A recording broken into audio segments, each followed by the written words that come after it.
যদি তুমি রমজানের প্রথম রোজা ছেড়ে দাও তাহলে বুঝে নাও যে ভাগ্য থেকে এক বিশাল বড় নেয়ামত বেরিয়ে গেল। কিন্তু দাঁড়াও, এটা তো মাত্র একটাই রোজা ছিল, এতে এত বড় কথা কি ছিল?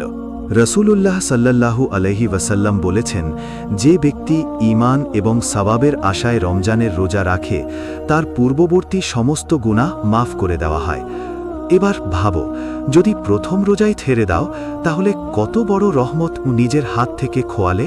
শয়তানকে তো রমজানে বন্দী করা হয়, কিন্তু তোমার ভেতরের অলসতা আর বাহানাগুলো এখনও জীবিত।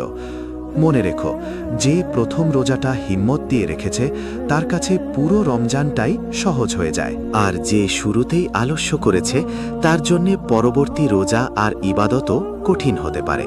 এখন সিদ্ধান্ত তোমার, রমজানের রহমতগুলো একঠা করবে নাকি পরে পচতায় শুধু হাত মালতে রেখে যাবে।